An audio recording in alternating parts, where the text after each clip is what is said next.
Коронавирус менен күрөшүүнүн эң баштапкы жолу бул сактануу. Адамдар өздөрүн канчалык жакшы кооруса, вирустун жайылуусу азаят. Бул да ооруканаларда жаткандардын санын азайтып, бейтаптардын жакшы дарылануусуна өбөлгө түзөт. Сактануунун жолдору эмнелер? Колдорду жуу.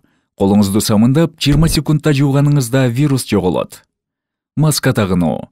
Масканы башкаларга жугузбаш үчүн тагыш керек. Ооз мурунду жапкан маскалар вирустун жугуп калуусуна тоскоол болот. Сиз оорубасаңыз да маска тагыныңыз. Анткени эки тарапта тагынган болсо вирустун жугуусу азаят. Туура маска тагынууга көңүл буруңуз.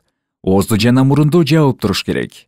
Маска такканда колуңуз менен көп карманбаңыз. Бат-баттан алмаштырып туруңуз. Аралыкты сактоо. Жөтөлгөндө, чүчкүргөндө вирус бат жайылат. Ошондуктан 1,5 метр аралыкты сактаңыз. Сиз же башкасында вирус болсо, бул аралыктан жугуп калуу ыктымалдуулугу азаят. Үйдө болуу. Зарылчылык болбосо сыртка чыкпаңыз. Канча адам менен байланышсаңыз, ошончолук вирусту жуктуруу ыктымалдыгы азаят. Үйдө болсоңуз, коронавируска кабылбайсыз. Сиздин иммунитетиңиз күчтүү, оорубайсыз. Бирок вирусту ташып, башкаларга жугузушуңуз мүмкүн. Канчалаган өмүрлөрдүн кыйылышына себепкер болбоңуз. Бул эрежени бардык адам аткара алат. Муну менен да көптөгөн адамдын өмүрүн сактап калсаңыз болот.